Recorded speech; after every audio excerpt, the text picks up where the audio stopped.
Ever since humans learned to control fire, it's helped us to do a lot of good things.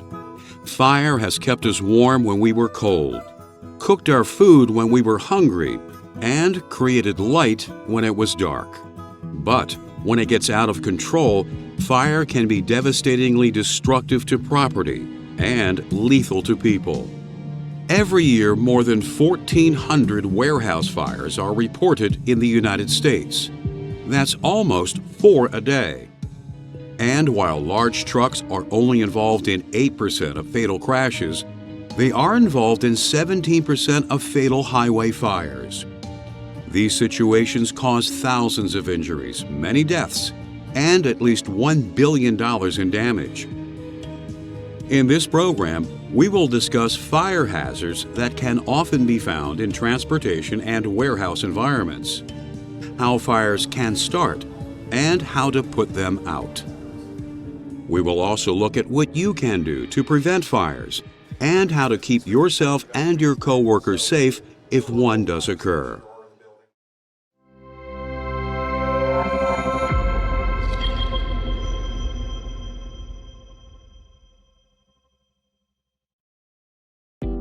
To burn, a fire needs 3 ingredients: fuel, an oxidizer, and heat.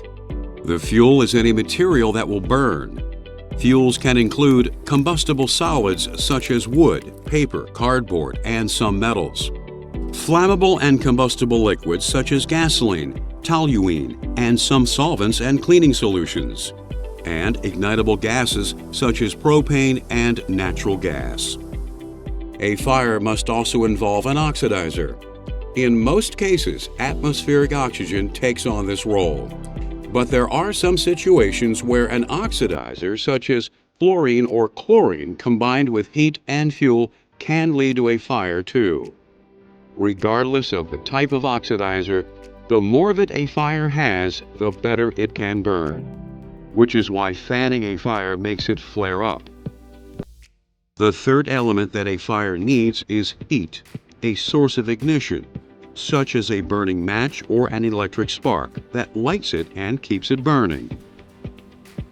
Once a fire has started, it will continue as long as there is fuel and oxygen to feed it. But when you remove any one of these ingredients, the fire goes out.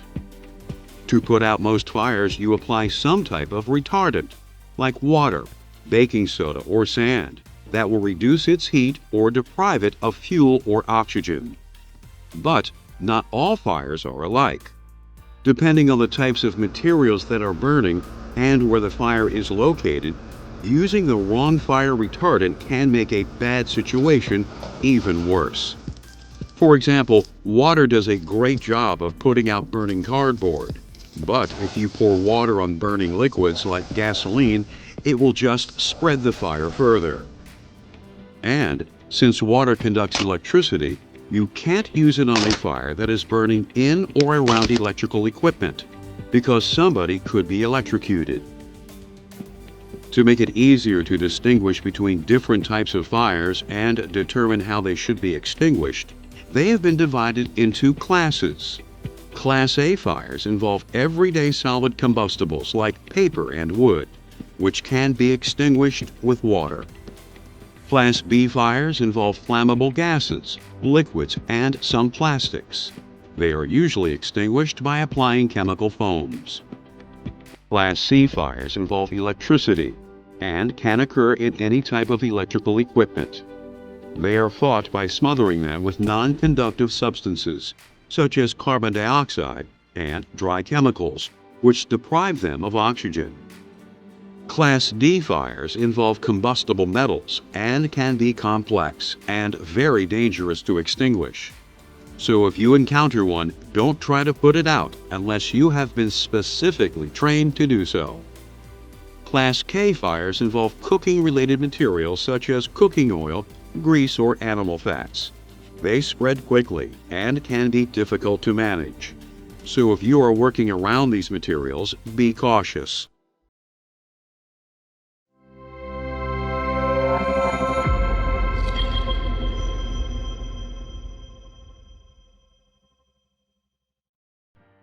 When a fire starts, seconds count.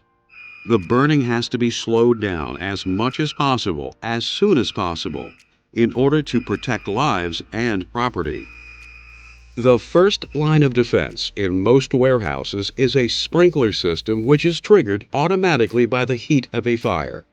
Sprinkler systems can be designed to soak a fire with large quantities of water, foam, or dry chemicals, whichever is appropriate. While these retardants may extinguish the fire, they also beat down flames and slow the burning process, so that people can evacuate and fire department personnel can get in safely to do their job. Extinguishing fires in a commercial vehicle calls for a different approach. In these situations, if the fire is small and you think you can fight it safely, you can use a portable fire extinguisher. You should always carry one in your truck.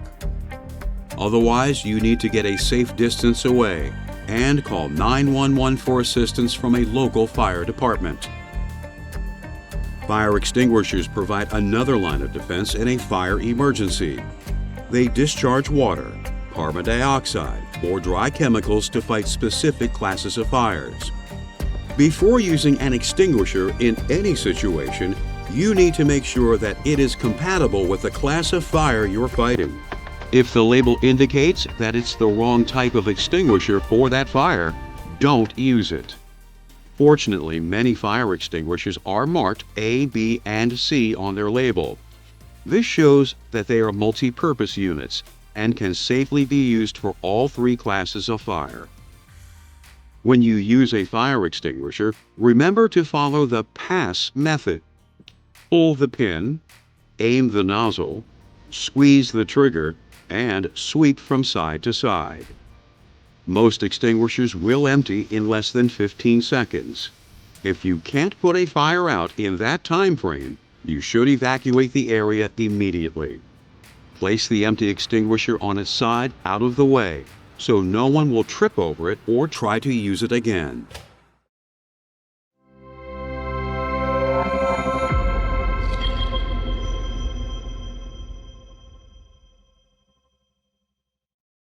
Many fires occur because flammable materials are handled or used incorrectly. According to OSHA regulations, all flammable substances in your warehouse should be kept away from any ignition sources in a flammable storage cabinet. Gasoline and other flammable liquids should be stored in cans that are equipped with flash arresters that prevent flames and sparks from getting inside and igniting the substances. If you are at a gas station, remember to never smoke as you're filling up. You should also avoid entering and re-entering your vehicle as you're waiting for your tank to fill. This can generate static electricity, which can ignite any gasoline that has overflowed. Special care should be taken with substances that are spontaneously combustible, shock sensitive, or chemically reactive. Spontaneously combustible materials such as varnishes that contain linseed oil produce heat as they dry. Since rags soaked with these materials can burst into flames, they must be disposed of in sealed metal containers designed to handle ignitable waste. Shock-sensitive substances can detonate and start a fire when they are shaken or dropped, so they require careful handling and storage procedures.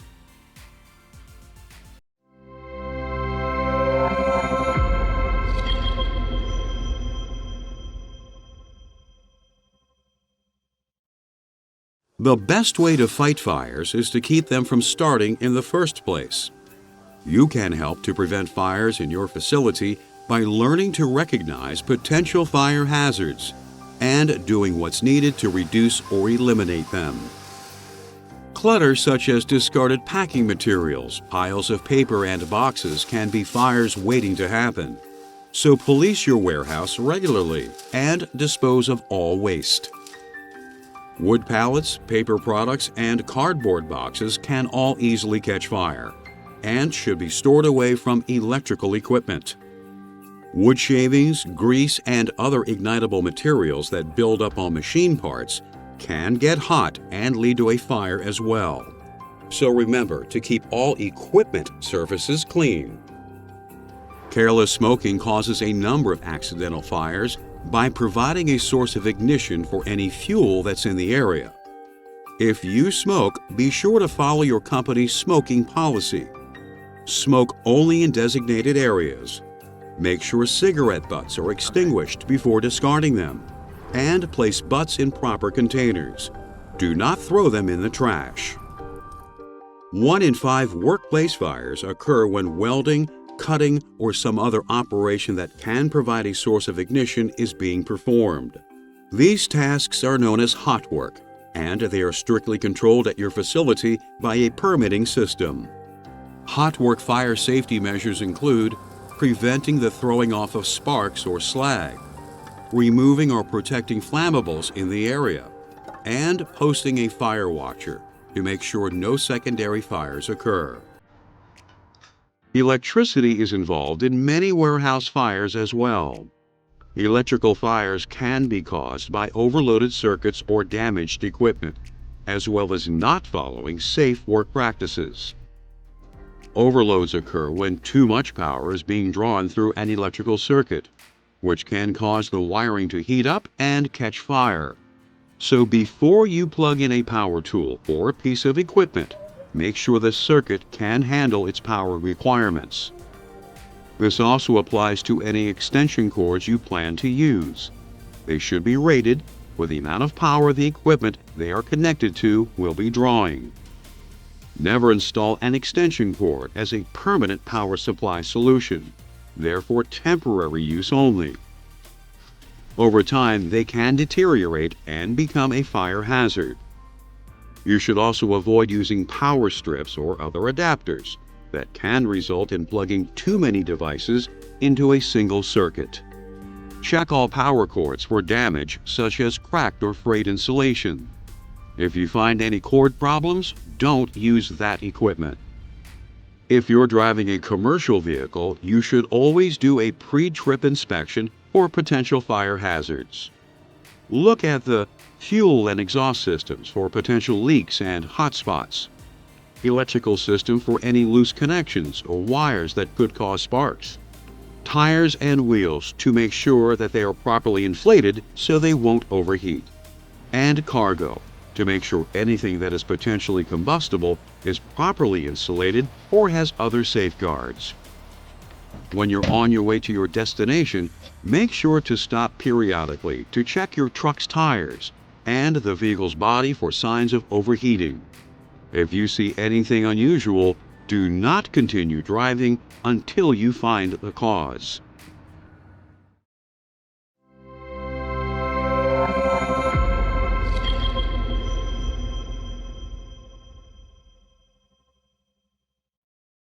We can all help reduce the risk of fires occurring in our workplace by taking precautions and eliminating hazards. But accidents can still happen. So it's important to know how to respond if and when a fire does occur.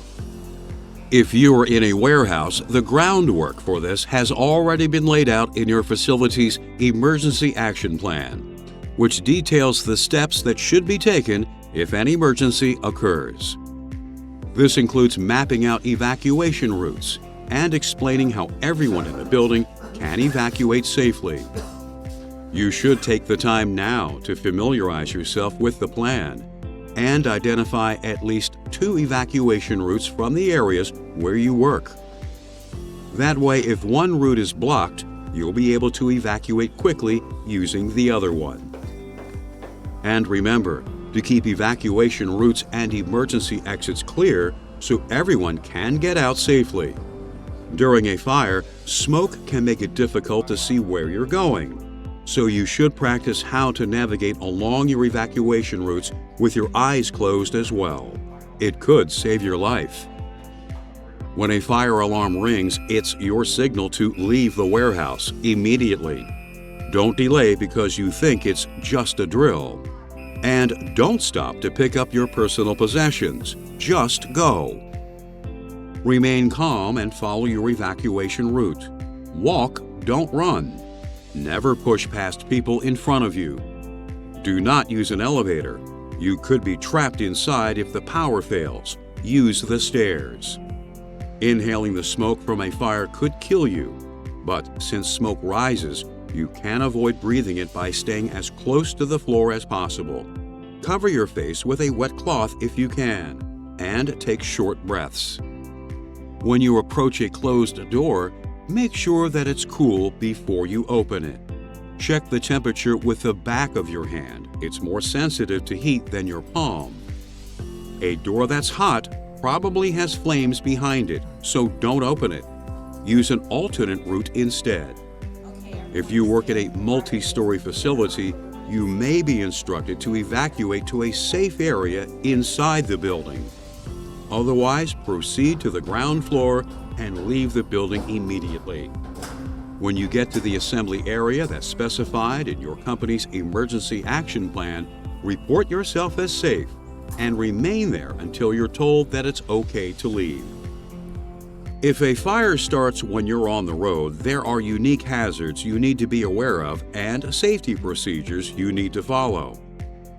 The first thing you should do is find an open area to park in. Avoid other vehicles, trees, and bushes. Once you are parked, exit the vehicle and call for help. If the fire is small and you think you can fight it safely, use your fire extinguisher to try and extinguish the flames. If the engine is on fire, do not open the hood. Aim the extinguisher from the underside of the vehicle. If this doesn't work, put as much distance between yourself and your truck as you can. Call 911 and wait for the local fire department. If you are driving an enclosed truck and there is a cargo fire that can't be put out with an extinguisher, exit the vehicle and close all windows and doors. Leaving them open provides more oxygen, which will only help the fire burn faster. We've seen that there can be fire hazards in any facility or vehicle. But there are steps we can all take to prevent fires from starting and to reduce the impact they have on our facility, truck, and coworkers if they do occur. Let's review. In order to burn, fires must have fuel, an oxidizer, such as oxygen, and heat. Removing any one of these ingredients will extinguish the fire. Not all fires are alike. Before using a fire extinguisher, check the label to make sure it's designed for the class of fire you're fighting. Identify any fire hazards in your work area or vehicle, and know where there is an extinguisher that can put them out. Eliminate potential sources of ignition from your facility, such as overloaded electrical circuits and damaged equipment. Smoke only in designated areas. Make sure to thoroughly extinguish cigarette butts and properly dispose of them. Make sure you know at least 2 evacuation routes from your work area. If a fire emergency does occur in your warehouse, remain calm and follow your company's evacuation plan. If you're driving a truck that catches fire, follow proper fire situation protocols to keep you and others around you safe. Now that you know how fires can start, how to prevent them, and how to respond effectively if one does occur, you can help to make sure that you and your coworkers don't get burned on the job.